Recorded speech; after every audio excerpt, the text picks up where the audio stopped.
I used to believe trust was the foundation of everything. Every Friday, I'd show up at Victor's office, his favorite lunch in hand, a little note folded on top, just to make him smile. I knew the receptionist's dog's name, which in turn drank 3 coffees before noon, and yes, I knew Vanessa, his secretary. Always too polished, too eager, and always there. But I never questioned anything. I wasn't that kind of woman. Victor made me feel safe. That kind of safe that makes you stop checking for danger. Until one afternoon I opened our shared tablet, just looking for an old vacation photo. What I found instead?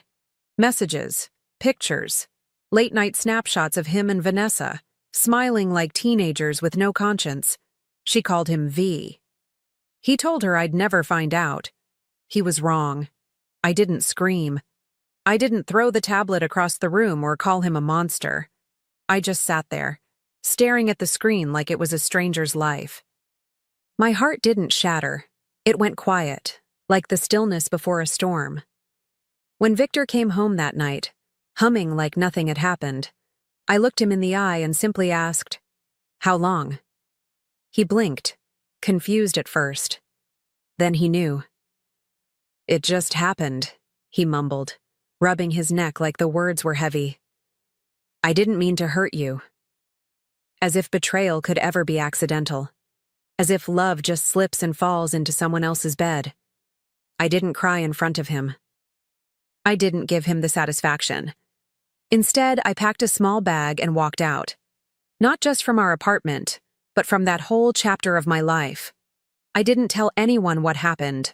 Not his coworkers, not his friends, not even Vanessa. Let them think I vanished. Let them guess. I wasn't gone. I was planning. People talk about heartbreak like it's loud, like sobbing in the shower or screaming into pillows. But mine was quiet. It was the silence in my car after I left, gripping the steering wheel like it was the only thing holding me together. It was skipping the calls from friends who meant well, but would ask questions I wasn't ready to answer. I didn't want comfort. I wanted clarity. And revenge, though I didn't know it yet, was already blooming beneath the surface. I moved in with my sister for a while, took time off, drank my coffee slowly. Sat with the pain until it stopped feeling like pain and started feeling like fuel. Victor had taken something from me, but he'd also left me with something far more useful. A reason. I watched him from a distance. His promotions, his happy little office parties, his hollow success. He thought I was out of the picture. He had no idea I'd just stepped behind the curtain.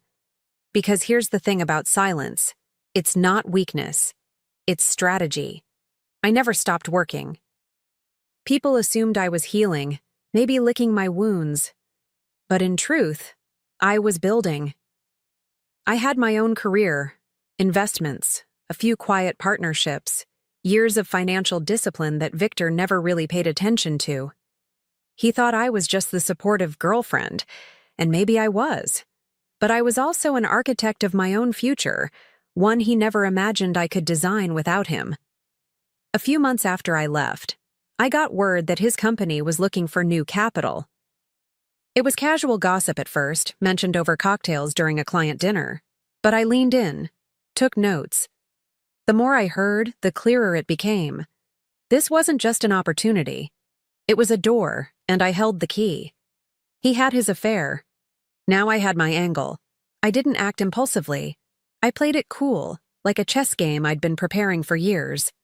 Through a few trusted intermediaries, I started moving capital, slow, strategic, invisible. I tapped into old contacts from business school, leveraged quiet partnerships, even pulled from a small inheritance I'd never touched. Every dollar was intentional, every meeting, discreet. No one in Victor's world had any idea I was circling. And when the paperwork cleared, I smiled. Because I wasn't just an investor, I was the investor, majority shareholder. The woman who once brought lunch to that office now owned it. Funny how tables don't just turn, they flip. And I wasn't finished. I stayed silent a little longer, just to let it all settle. Let them keep celebrating Victor's small wins under the illusion of control. Let Vanessa keep smiling at her desk like she'd conquered something. Meanwhile, the boardroom had a new queen, and no one saw her coming.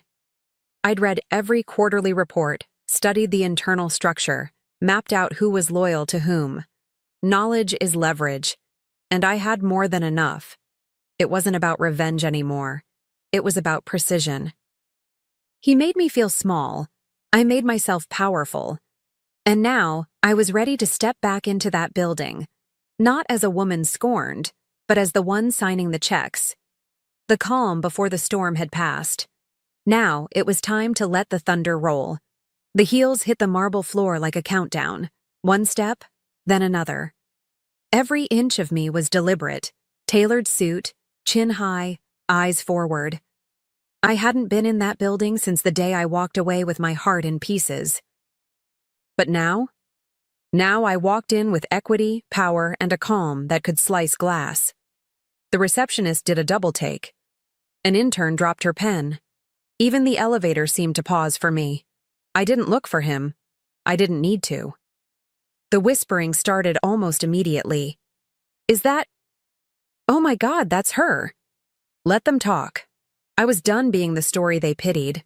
I was the one writing it now. The boardroom was already filling up when I arrived.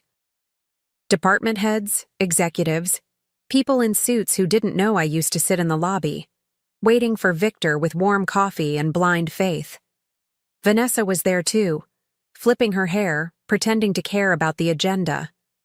Victor sat near the front, relaxed, confident, oblivious. That was about to change. I took my seat, third chair from the CEO, and waited. Then came the moment. The CEO stood. Before we begin, I'd like to introduce our newest majority partner, Ms. Camila Silva. Silence. Then gasps. Victor's jaw tightened. Vanessa's eyes went wide. I smiled. Not too much, just enough. I'm thrilled to be here, I said. We've got exciting changes ahead. I didn't look at him directly. I didn't need to. The tension in his shoulders, the twitch in his jaw, those were enough. Vanessa sat frozen, trying to piece together what just happened. And me? I was composed, in control, and already thinking 3 moves ahead. I leaned back in my chair as the meeting continued, offering thoughts here and there, enough to make it clear. I wasn't just a figurehead. I was the storm they hadn't seen coming. When the floor opened for questions, no one spoke. Not even Victor. Especially not Victor. I turned to the CEO and said calmly, I think we'll start by reviewing some leadership structures. And I caught the slightest tremble from across the room. It was time. Time to clean house, with grace. I called them in separately, then changed my mind. Let them squirm together. The boardroom was quiet when they walked in.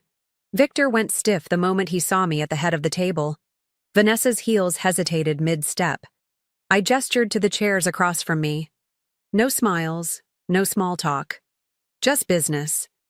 The kind of business that changes lives, and not in the way they'd hoped.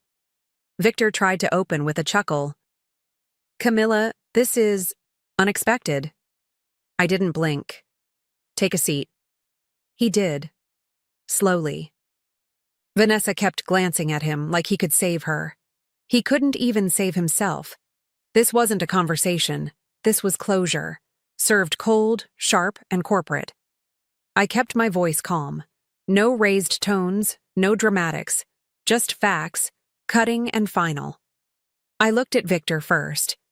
You broke the rules of loyalty in our relationship, and now you've broken the rules of ethics in this company. He opened his mouth, but I lifted a hand. Don't. This isn't a discussion. Then I turned to Vanessa. Sleeping with your superior? That's not just reckless. It's a violation. And frankly, it's tired. Vanessa flushed deep red. She looked down at her lap, suddenly so small in that too-tight blazer. Victor leaned forward like he might protest, so I slid 2 envelopes across the table. Termination letters, dated, final. Effective immediately, I said, and leaned back. It was over. For them. For a moment, no one moved. Just the soft hum of the AC and the weight of reality sinking in. Victor stared at the envelope like it might catch fire. Vanessa blinked rapidly, as if that could rewind time. But me?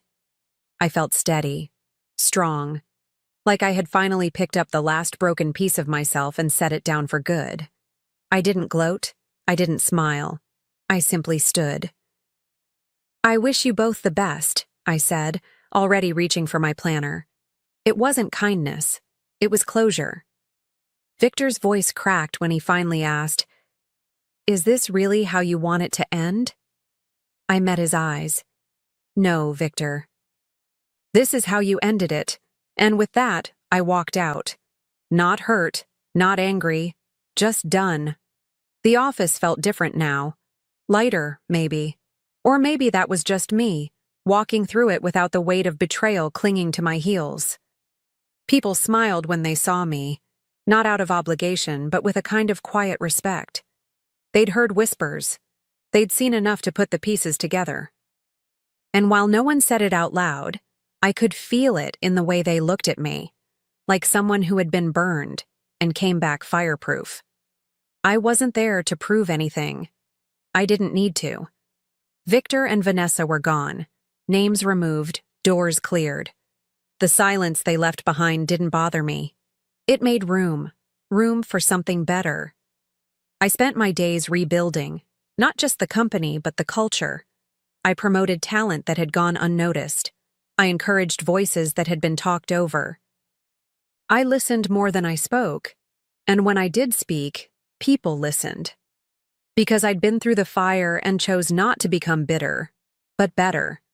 My leadership wasn't loud. It was steady, deliberate, rooted in knowing exactly who I was and what I'd survived.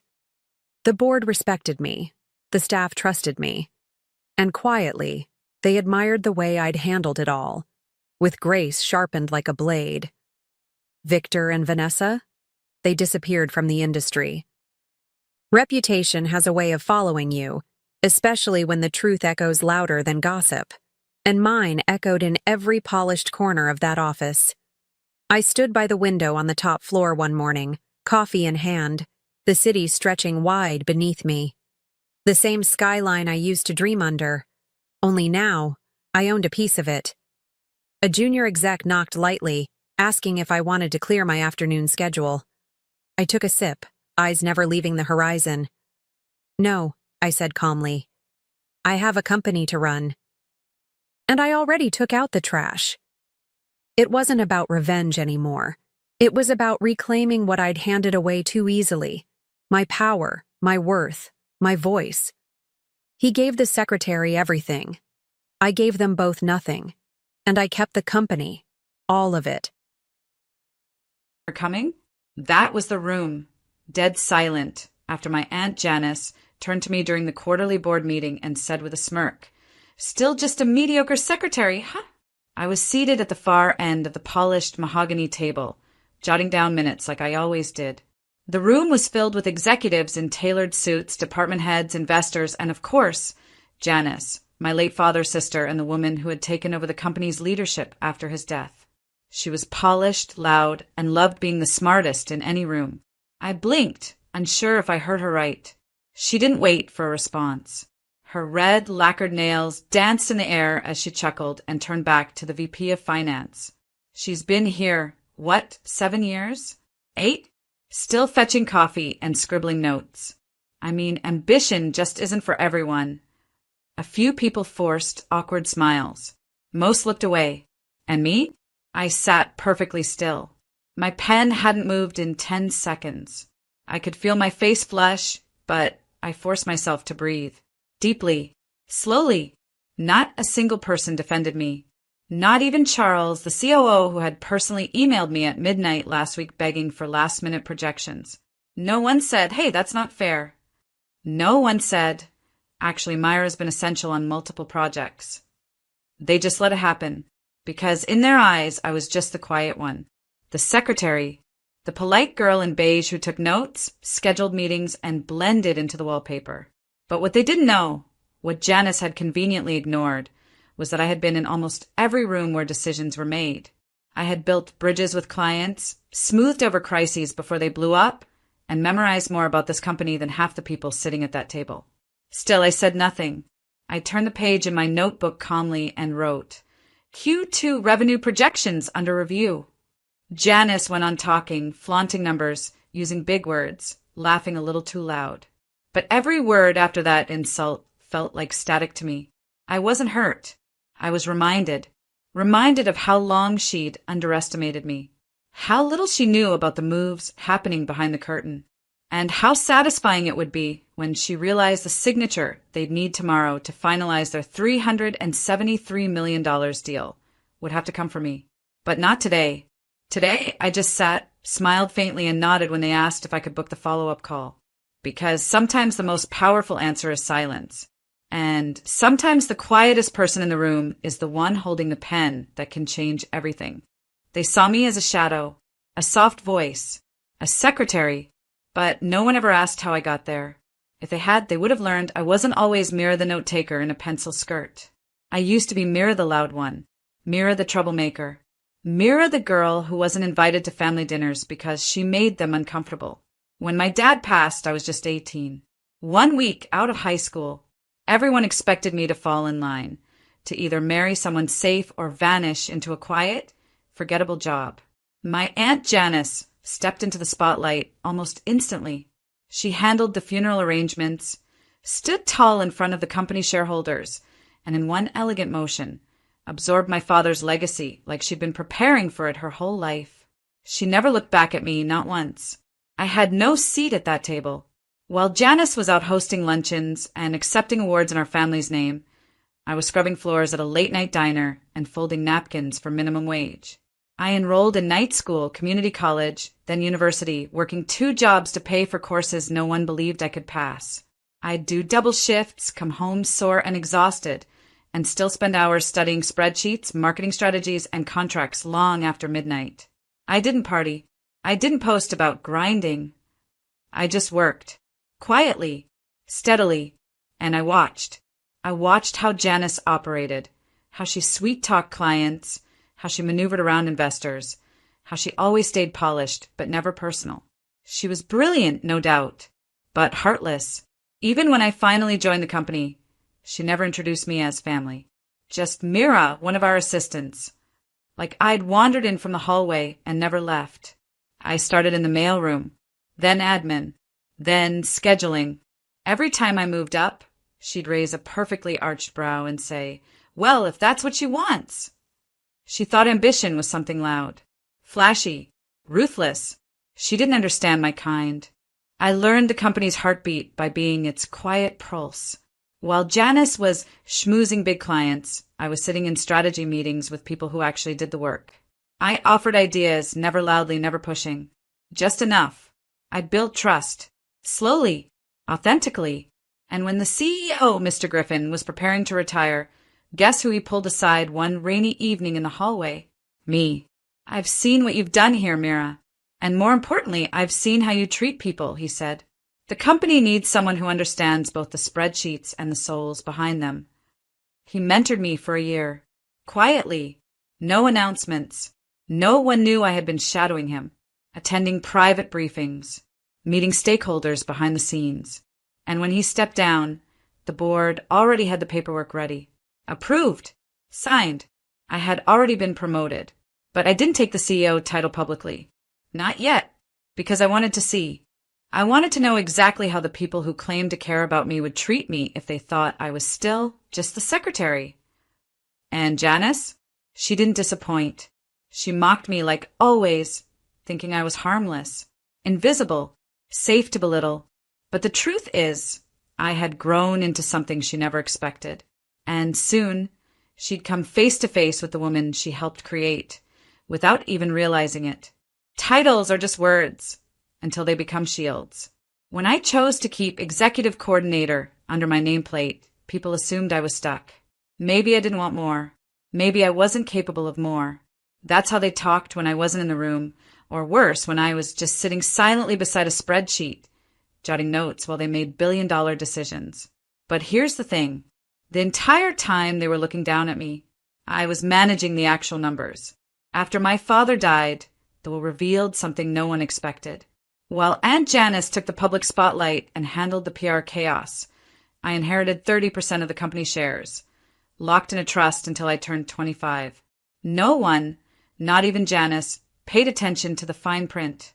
She was too busy reshuffling the executive staff and soaking in sympathy calls from the board.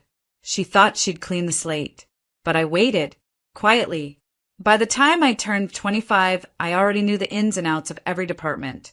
How operations were stalled by bad leadership, how client accounts were being mishandled by Janice's cronies, how morale had dipped because the workforce felt like pawns instead of partners.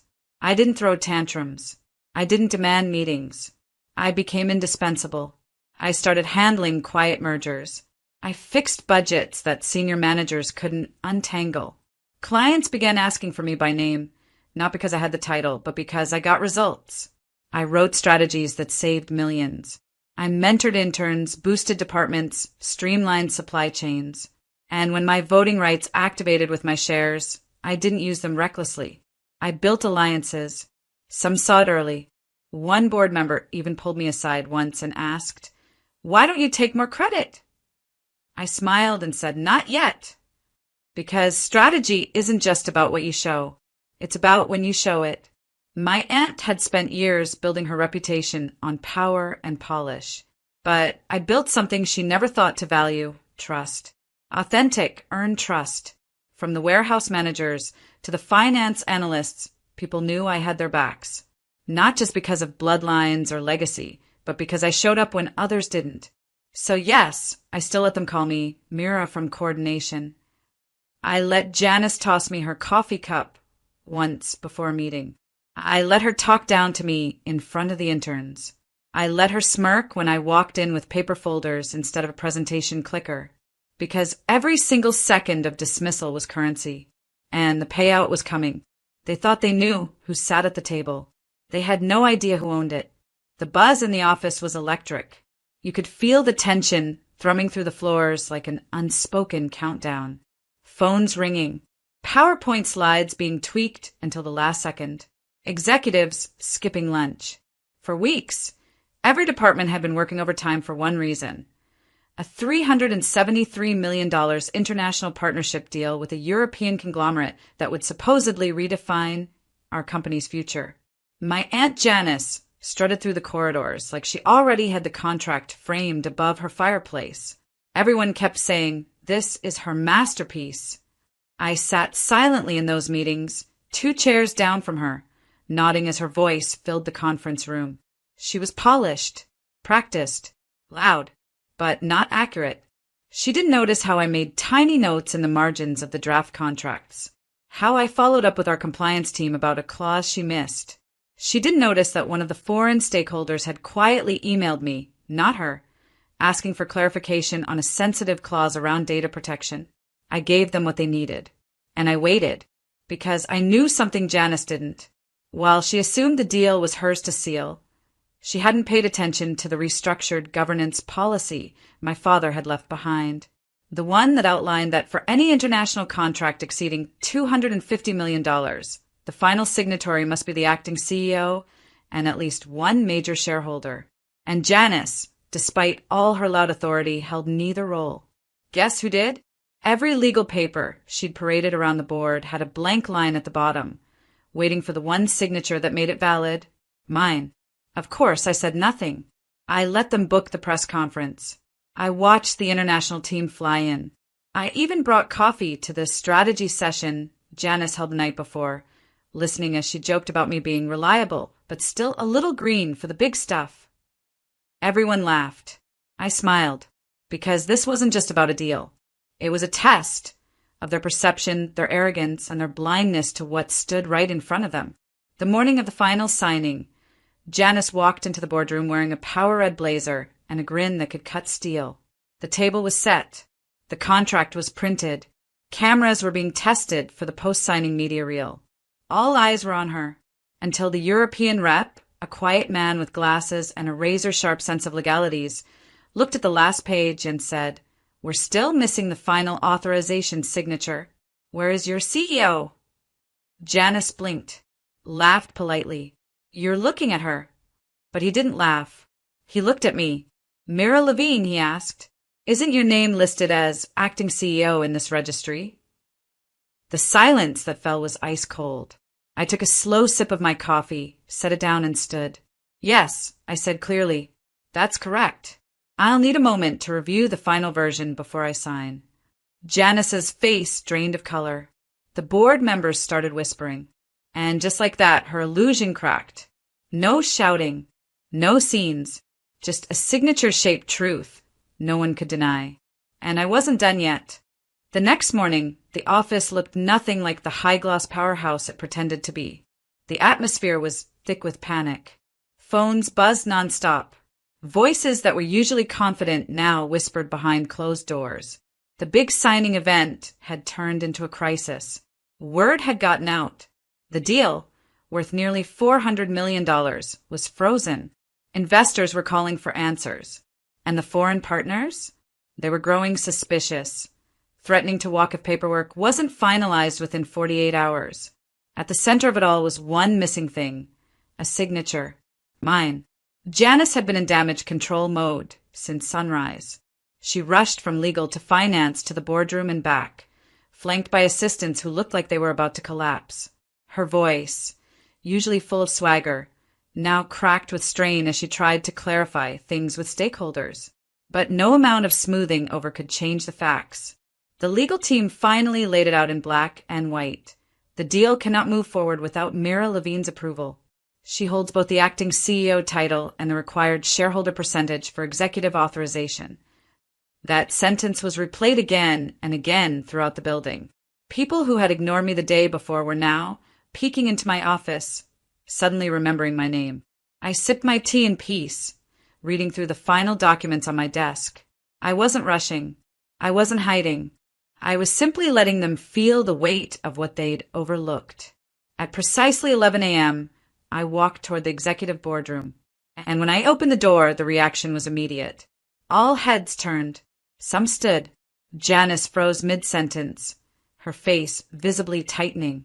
The air shifted, like the moment before a thunderstorm breaks. For a brief second, no one said a word.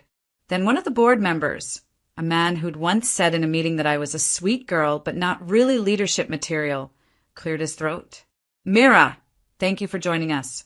We're glad you're here. I nodded but said nothing. Janice tried to regain control, her voice brittle. We've had a little confusion, but we've sorted most of it out. If you could just sign here. I raised a hand. I'll sign after I've reviewed every page of the updated draft. Thoroughly. The lawyer to my left gave a subtle nod, confirming that I had every right to request time. After all, I wasn't just an accessory to the process anymore, I was the process. Janice looked like she wanted to protest, but she didn't dare. Instead, she watched in silence as I sat at the head of the table, the seat she usually claimed. I flipped through the documents, slowly, carefully. I highlighted clauses, crossed out inconsistencies, and asked the legal counsel to make final edits before I would agree to put ink on paper. And when I finally signed, I didn't say a word. I simply slid the folder forward and stood. It was the quietest moment of power I'd ever experienced, and it shook the room to its core. Janice didn't look at me as I walked out, but I felt every eye behind me, and I knew for the first time they all saw me for who I truly was. Not a secretary, not the quiet girl in the corner, but the one with the pen, the one with the power. The silence didn't last long. After I signed the deal and left the boardroom, word of what had just happened spread like wildfire. People who had once glanced past me in the elevator now looked stunned when I walked by. The woman they once labeled just a secretary had halted a $373 million deal with a single missing signature and restarted it just as effortlessly. By the afternoon, an emergency meeting was called. This time they asked, not ordered, me to attend. I walked in calmly, every step measured. Gone was the timid posture I used to wear around my aunt. Gone was the careful silence. I didn't need to act small anymore. The long mahogany boardroom table looked different today. No one leaned back in smug confidence. Even Janice sat straight, hands folded tightly, Her usually proud chin dipped ever so slightly. The room smelled of tension and perfume. Hers mostly. "Mira," one board member began, clearing his throat. "I think we all owe you some overdue recognition." I raised an eyebrow. "Recognition for doing what I've always done."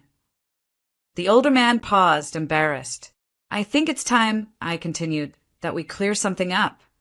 I opened the binder I'd brought, my own. Inside were files, charts, and documented proof of the operations I'd overseen during the last 2 years. Logistics restructuring, budget approvals, international negotiations, internal audits. Projects that had saved the company millions. Projects that bore my signature, often disguised under general admin codes or team efforts. I've been managing 60% of our international operational strategy without title credit, I said, because I was told my role wasn't client-facing enough to deserve visibility. Janice flinched.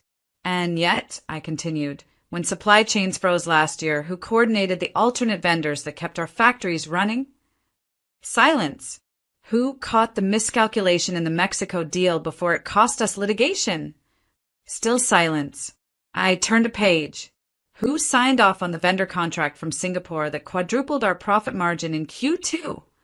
More silence, followed by a subtle nod from the CFO. Then I looked at Janice. "You've built your image by overshadowing others, Aunt Janice. And it worked for a while. But even shadows can't exist without a light source. I've been that light behind you for far too long." Janice opened her mouth, but no words came out. Her face was pale, lips pressed tightly, hands shaking slightly at her sides. "I didn't expose this for revenge," I added. "But let's not pretend anymore." The room shifted. One by one, people who had dismissed me began asking questions, curious, not condescending. Board members leaned in. Legal staff listened carefully. I noticed a few exchanging glances, realizing that they'd never truly known the backbone of their own company. Janice tried to regain footing. "This is still a team effort, Mira. You can't act like you've done it all." "I never said I did," I replied smoothly. "But I did far more than you let anyone know. And it's time that stops." For the first time in years, Janice had nothing to say. Her voice, her greatest weapon, was silent. And I was finally seen. The days that followed felt surreal, like watching a slow collapse from behind a glass wall. I didn't gloat. I didn't storm offices or demand anything. I just kept showing up, doing what I always had, but now with eyes on me that truly saw. The board had seen enough. What started as whispers turned into formal inquiries. Meetings were called, this time without my Aunt Janice at the head of the table. The same board members who once applauded her sharp tone and iron grip now looked uneasy when her name came up. Something had shifted permanently. Power had changed hands, not with drama, but with undeniable truth. They began digging.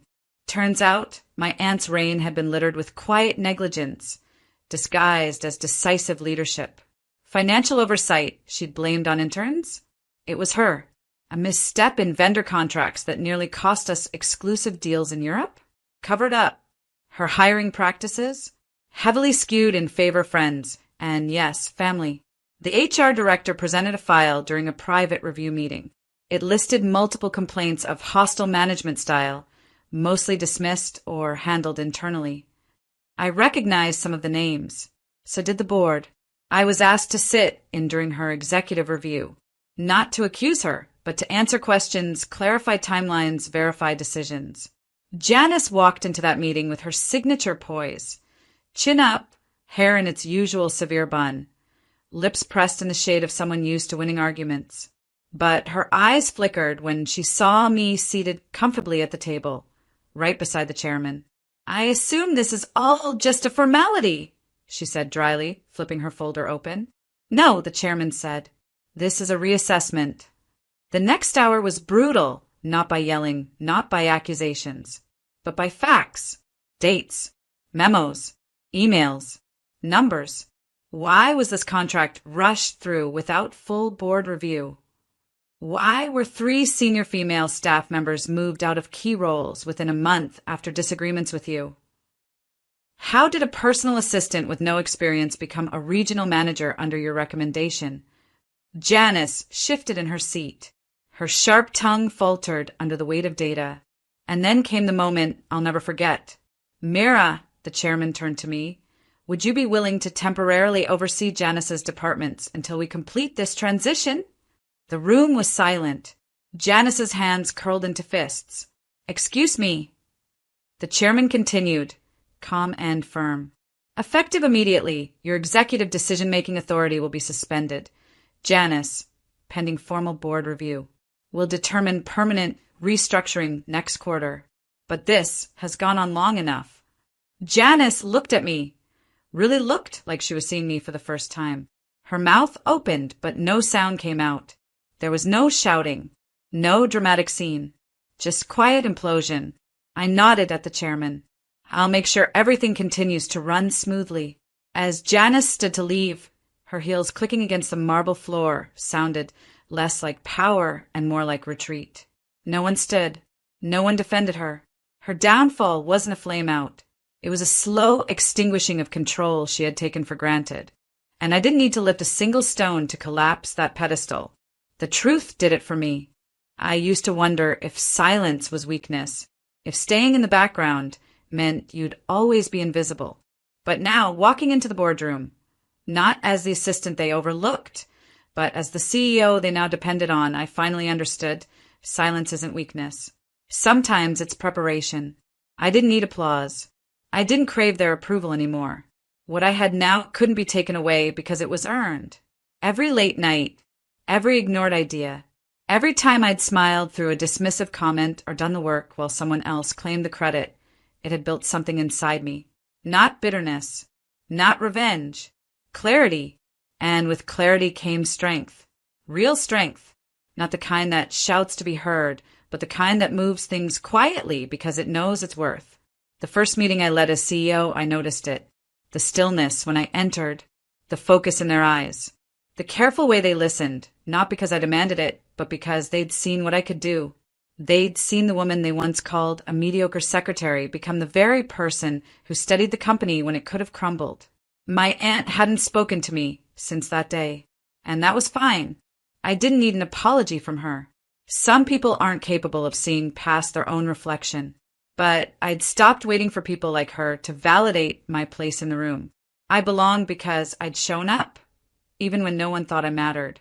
Later that evening, I stood by my office window, watching the city breathe beneath me. The skyline looked different from here, not because it changed, but because I had. I thought about my younger self, working nights, struggling through school, showing up in secondhand clothes while others wore designer heels. I wish I could tell her, don't worry.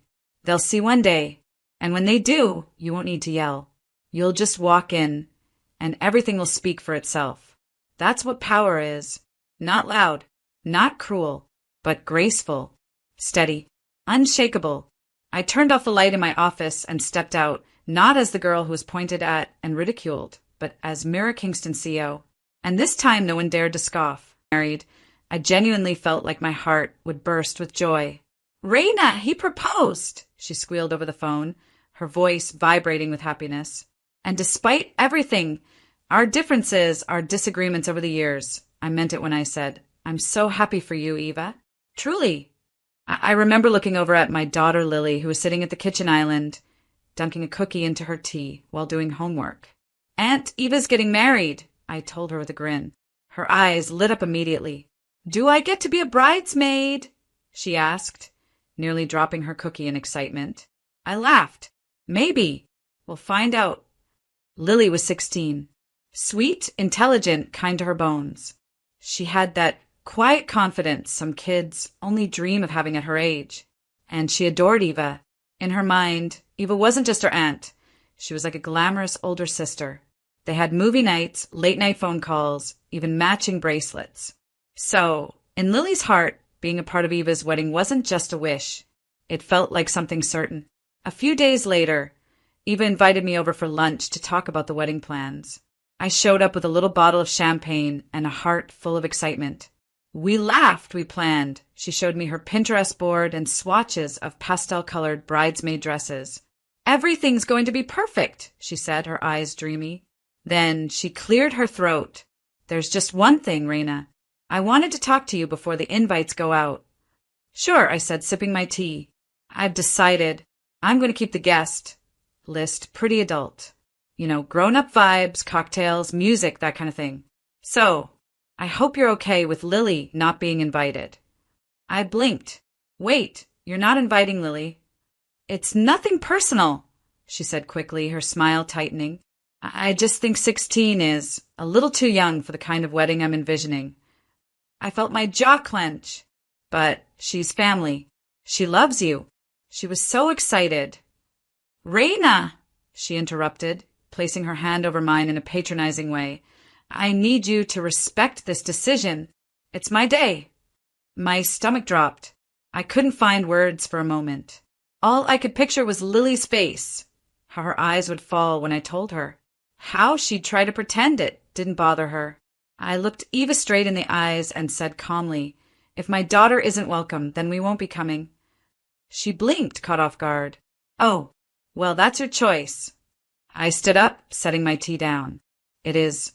And just like that, I walked out, heart pounding, mind racing, not with rage, but with a quiet, deep ache I couldn't explain yet. But I would eventually, and so would the rest of the family. I tried to keep my composure when I got home.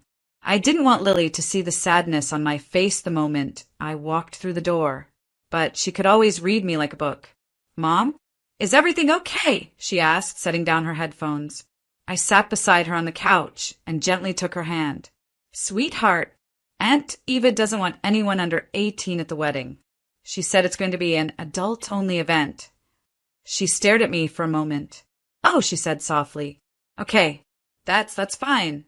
She smiled, but it was forced. I saw the way her fingers curled into her hoodie sleeves. I knew my daughter. That wasn't fine. That was heartbreak disguised as indifference. You're not upset? I asked. She shrugged. It's her wedding. She can do what she wants. But later that night, when I walked past her room, I heard her voice low and cracked as she FaceTimed her best friend. She didn't even say it to me, My own aunt. There was silence, then a broken laugh. I thought I'd be in her pictures. I was even going to buy those silver heels we saw. I closed the door quietly and sat in the hallway, heart aching. This wasn't just about a wedding. It was about a 16-year-old girl realizing that love isn't always returned the way you give it. That sometimes the people you put on pedestals don't look back at you the same way. The next day, I called my mom to talk about it. I'm just really hurt, I said. Lily's crushed. I don't understand how Eva could think this was okay. My mother sighed. Raina, it's her big day. Don't make a scene over this. I'm not making a scene, I said, trying to keep my voice steady. I just think. She's trying to have a sophisticated, grown-up wedding, she interrupted. You should support her, not make her feel guilty. Support her? I was expected to clap from the sidelines while my daughter was tossed aside like she didn't matter? I tried my brother next. Same reaction. Come on, Raina. It's just one day. Lily will survive. But that was the problem. No one was thinking about how it felt to be the only family member excluded. Not because she misbehaved. Not because she couldn't make it. But because she didn't fit some arbitrary grown-up vibe. I wasn't asking for much. Just a little compassion. But instead, I became the difficult one. The one who was overreacting and making it about herself. I even got a text from one of my aunts. You always have to stir the pot. Can't you let Eva enjoy her moment? Meanwhile, Lily became quiet. She stayed off social media. Stopped FaceTiming Eva. She didn't say much, but her energy had shifted. She began to shrink into herself like a flower wilting away from the sun. That's when I knew this wasn't just about a party. It was a message, intentional or not, that my daughter wasn't enough. Not cool enough. Not grown enough. Not valued. And that was something I couldn't ignore. They may have turned a blind eye, but I was wide awake.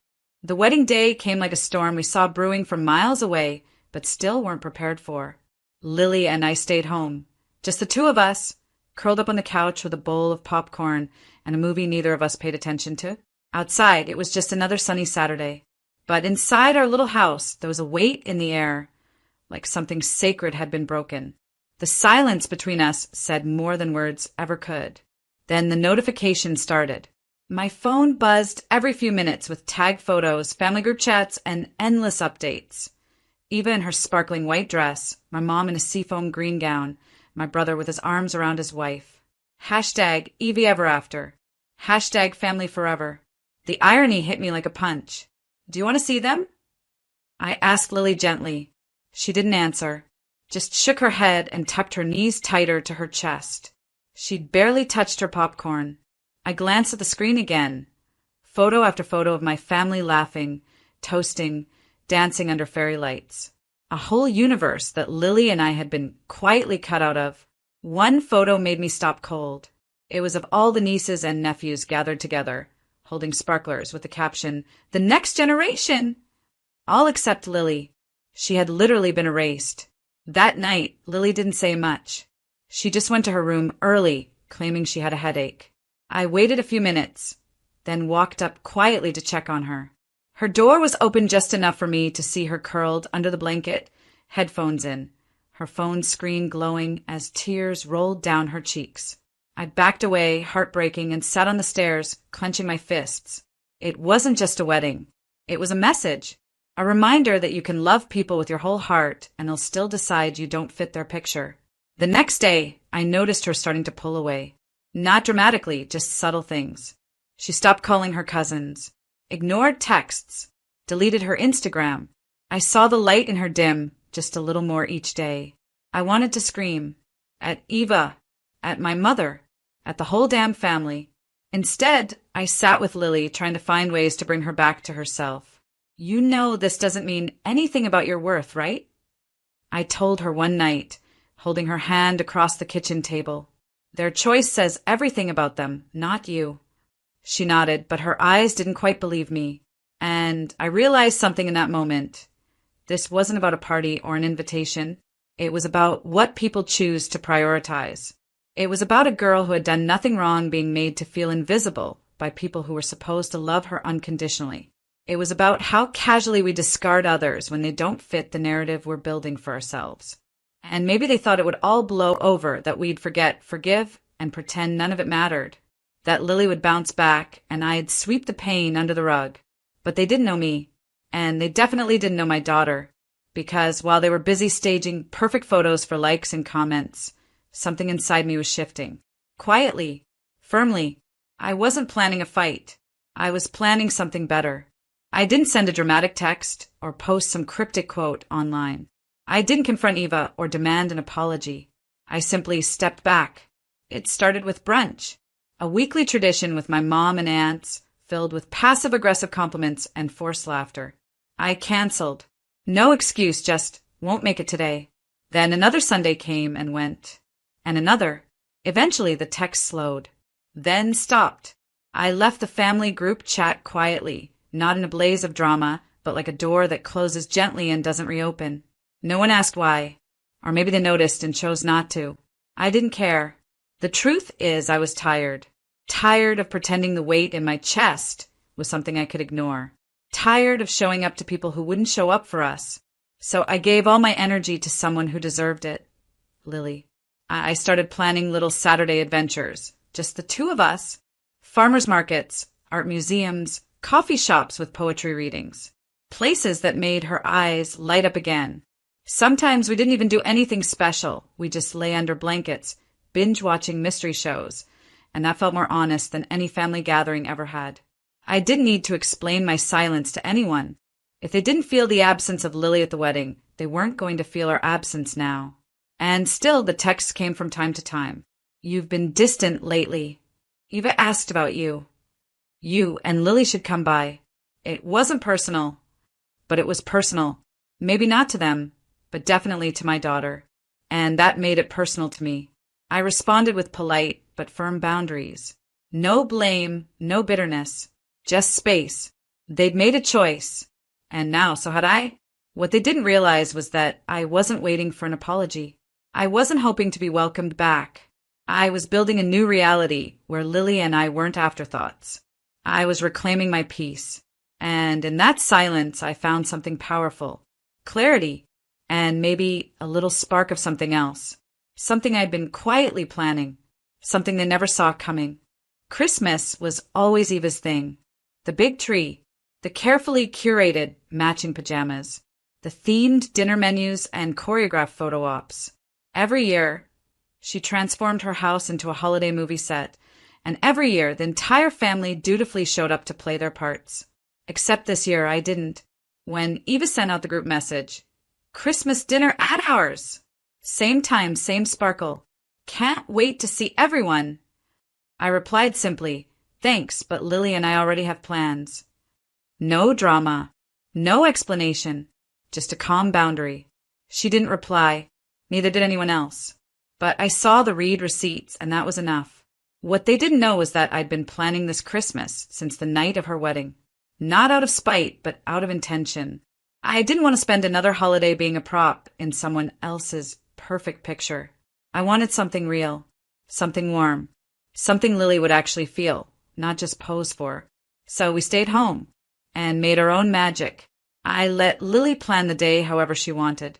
We baked cookies from scratch, the kitchen turning into a beautiful mess of flour and laughter. We made hot cocoa with real whipped cream and cinnamon sticks. No rules, no schedules, no pretending. Then we curled up in our living room, where I'd strung up fairy lights and lit cinnamon-scented candles. The tree was small, but every ornament told a story, little pieces of us. Not matching, not perfect, but ours. Do you miss being there? I asked her softly as we sat beneath the lights, gifts still unopened under the tree.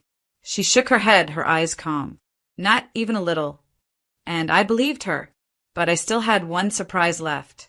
While Lily played music and danced around in her socks, I brought out a box I've been keeping hidden in my closet for weeks. Inside was a simple hardcover scrapbook. I handed it to her, and she flipped it open with a puzzled smile. The first page was a picture of us from last Christmas, laughing with cookie dough on our noses. The next pages were filled with photos of our adventures over the past year. Quiet breakfasts, weekend art walks, silly selfies in mismatched pajamas. And on the final page, there was a note. You are not too young. You're not too small. You are not someone to be left out. You are everything. And no party, no photo, no event will ever define your worth. I see you. I love you. Always. She didn't cry.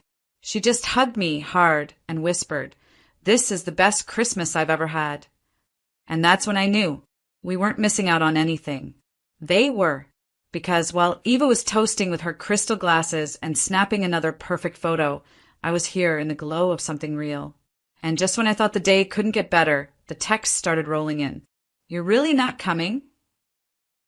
You sure Lily doesn't want to open gifts with her cousins?" Even Eva messaged, "It's not the same without you." I smiled at my phone and placed it face down on the table.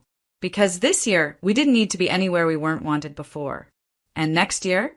Well, they'd remember the silence. Because it wasn't absence. It was presence louder than any words. I hadn't planned on sharing any photos. Honestly, it wasn't about showing off or proving a point. But sometimes the most beautiful moments demand to be witnessed. Our little Christmas gathering had grown into something more than just a quiet day with Lily. I'd reached out to a few people, ones who, like us, had often been left out or overlooked by the louder voices in the family. My cousin Mina, whose kids never got much attention because they weren't picture perfect. Uncle Raj, who had long since stopped coming to family events after Eva started treating him like furniture. Even sweet Aunt Dolly, who always brought gifts but never got one in return. They all came, shy at first, unsure why they'd been invited. I smiled as I welcomed each of them at the door. Because you matter, and you deserve a Christmas where that's felt. We filled my small home with laughter, warmth, and dishes brought from each person's kitchen. Nothing matched. Nothing was coordinated. But everything was real. Lily was glowing, surrounded by other kids who weren't judged or silenced. They played board games on the living room floor, decorated cookies with messy joy, and sang songs that didn't need auto-tune or applause. At one point, Aunt Dolly leaned in and whispered, This is what it used to feel like long ago. before all the performance.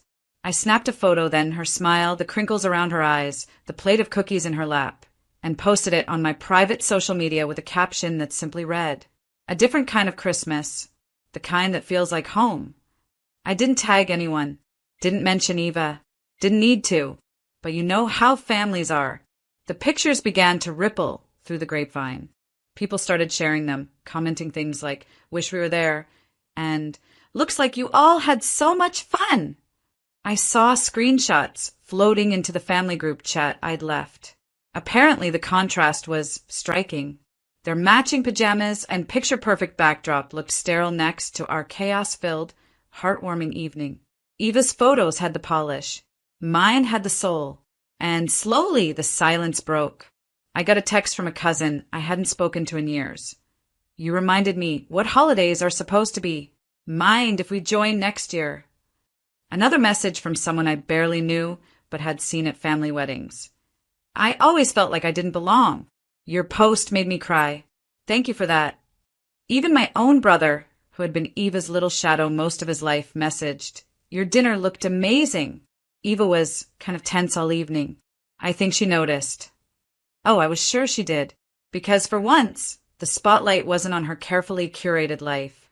It was on the people she forgot, the ones she never thought were worthy of inclusion. And all I had done was open my door to them. I didn't need revenge. I didn't need to shout or shame or confront. I just needed to create space for the people who had been quietly aching, and let the photos speak for themselves. It didn't take long for the storm to hit. 2 days after Christmas, Eva called me. Not texted, called. I stared at the screen as it rang, her name glowing like a warning sign. And against my better judgment, I picked up. Her voice was sharp, coated in sugar but laced with fury. "So, what exactly was that little Christmas stunt about?" I stayed calm. It wasn't a stunt. It was Christmas, with people who've been left out one too many times. "You're dividing the family, Reina," she hissed. "Do you know how many people were talking about you? Sharing your photos like you're some kind of saint." "I didn't divide the family, Eva," I replied.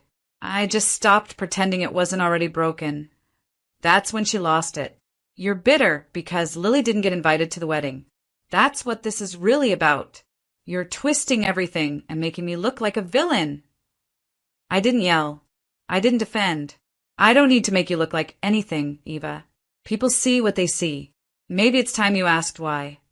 She hung up, but the silence didn't follow, because once that phone call ended, the real unraveling began. Apparently, Eva hadn't realized how many people in the family had been simmering with unspoken resentment. My dinner had been the spark, but the fire had been smoldering for years. Group chats exploded. My cousin Neha finally said it out loud. "Remember when Eva made fun of my son's stutter during that reunion? And everyone laughed?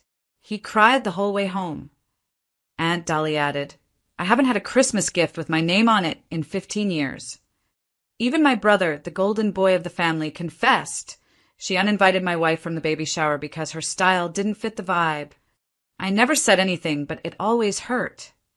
More messages poured in. People remembering times they'd been overlooked, excluded, made to feel small, all for not fitting Eva's image of perfection. And suddenly, the family's golden girl wasn't so golden anymore. Eva tried to salvage it, of course. She posted a long, syrupy caption on Instagram with a slideshow of her Christmas dinner. "Family is everything. Grateful for another perfect holiday surrounded by love." But the comments told a different story. "I guess not all the family was there, huh? Real love doesn't exclude. Wish I'd been at Reina's house instead." Her mask was cracking, and for once no amount of forced smiles or pastel filters could hold it together.